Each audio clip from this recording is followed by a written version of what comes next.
I will give the floor to Raphael to present one success story. Is the obligation in Germany, results of the obligation in Germany. The floor is yours. You have 10 minutes for your presentation. After the presentation of Raphael, we will open a very short discussion for 2 or 3 questions before giving the floor to Franco for the next session. Thank you for this introduction. My name is Raphael Weyland. I'm an environmental lawyer working at a private research and consulting institute in Hamburg, the Hamburg Institute. And first of all, I want to thank the Italian Ministry for the Environment and the Med Desire project for inviting a non-Mediterranean country to present a concrete example of a solar obligation, which suits very well after the broad introduction of Marco.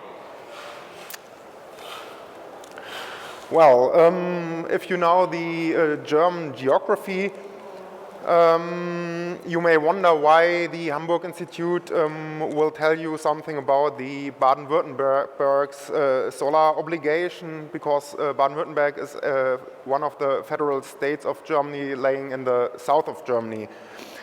The Hamburg Institute is a research institute that delivered some consultancy to the Baden-Württemberg's government when writing and revisioning this solar obligation and the framework the obligation is put into. A small side notice, I come from Baden-Württemberg, and I studied there, so I also can tell you very well the situation in Baden-Württemberg. Let me start with introducing the framework of renewable heat laws in Germany before going to the concrete details of the obligation. In Germany, we have a long tradition of promoting and funding renewable energies to produce electricity, but not so long history of promoting renewable energies to produce heat. As we saw with Marco, Israel is much further there. The first act, the Renewable Heat Act of Baden-Württemberg, entered into force in 2008. The particularity of this act is that it is laid to existing buildings. Then in 2009 there was the Renewable Energy Heat Act from the Federal Republic of Germany. So it holds for all the states of Germany and is complementary, but only holds for new buildings. And then in 2009, there also was the Directive 2009/28 of the European Union, which contains also some more or less specific obligations for renewable heat use for heating in its Article 13, paragraph 4. In 2015, the last years, Baden-Württemberg did a revision of this Renewable Heat Act, which will enter into force in July of this year, where we increased some details, the share of the use of renewable energy, which mounted from 10 to 15%. And we broadened also the obligation to all existing buildings and not only residential buildings. There were some other improvements. Now let us come to the concrete example of the solar obligation. It is laid down in the clause 4 and the following of the so-called Renewable Heat Act, Erneuerbare Wärmegesetz, E-Wärmegesetz. The regulation is to find at the address indicated in the above of the slide. It doesn't exist in English, unfortunately. So when we look at the obligation, you first have a trigger criteria, which is the replacement of the heat boiler. When the heat boiler of a house will be replaced, house owners have the obligation to use until now 10%, and from 1st of July 2015, 15% of renewable energies.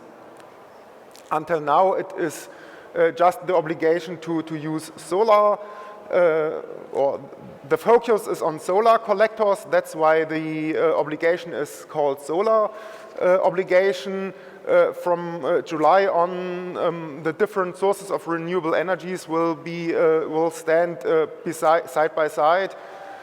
So from then on, we probably could talk of a renewable obligation. As you can see, from July on, you have the possibility to fulfill this obligation by using either 0.04 square meters of solar collector per square meter floor space, or by using a heat pump to cover all the heat of you need, or by wooden pellets or bio jars or bio oil. And then you have some specific ways of substitution. So when you insulate the roof, there's also the possibility to fulfill this obligation. About the more concrete details, we can talk probably later if there is an interest. In the next step, let us put this obligation of Baden-Württemberg into the context of Med desire and the Mediterranean countries. Well, you may wonder what the small country of Baden-Württemberg and their existing obligation has to do with can show proof for Med desire. As Baden-Württemberg is a very small state, nevertheless it is the third biggest state of Germany. Baden-Württemberg is a quite rich state of Germany, so it took the responsibility to not only to promote renewable energies when producing electricity, but also tried to, with its green government, to promote renewable energies when producing heat. So this is why it implemented this act, this regulation. And when you look how this obligation is fulfilled, as conclusion to transfer, you see that even if Baden-Württemberg is quite northern compared to Mediterranean countries, 30% of house owners chose solar collectors to fulfill this obligation, which shows that this holds even more for countries that are more southern. So let us come to the conclusion: is the solar obligation of Baden-Württemberg a success story? First of all, we could warm up the well-known dispute of a obligation, which is a regulatory measure, is the right way to promote the use of renewable energy. I don't want to warm up this or deepen this dispute, because personally I think more voluntary measures aren't this effective.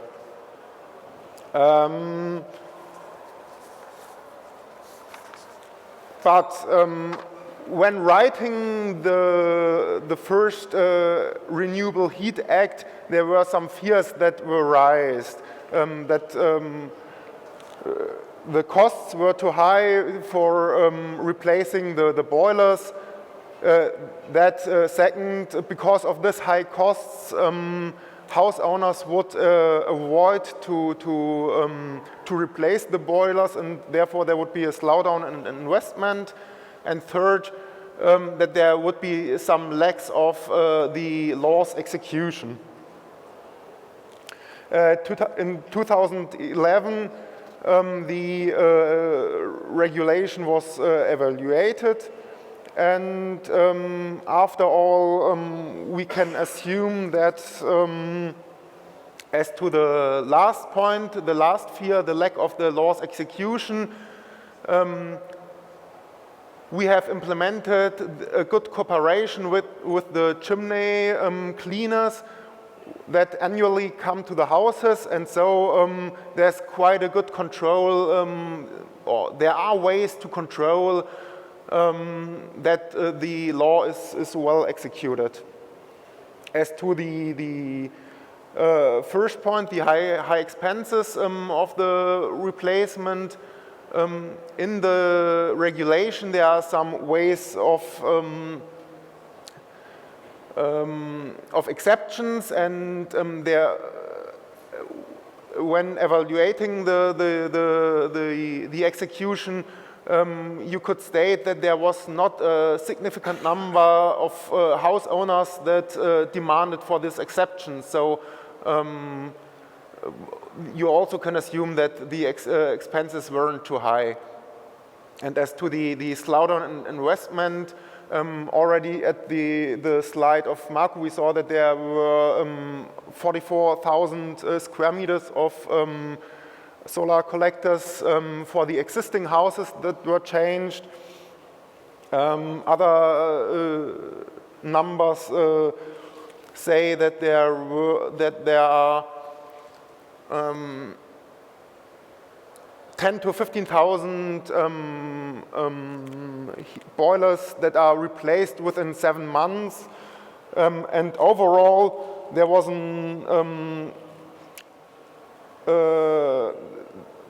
this rule helped to avoid 16% of the emissions of the boilers of the existing buildings when you have an ex ante, ex post view.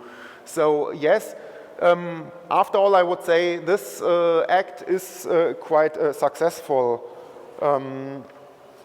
Of course, there are 2 or 3 parts to take with you as which are helpful.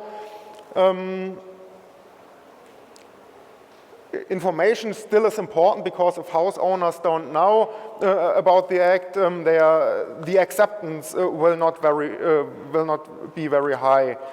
And to raise the acceptance, it was also very helpful when revisioning the act to put this different renewable energy sources side by side, because now house owners have a choice. But after all, I think it's quite successful, and of course it had to be examined how these ideas could be implemented in other Mediterranean countries. But what I heard of Tunisia and Lebanon, I think these countries are on a good way. Thank you.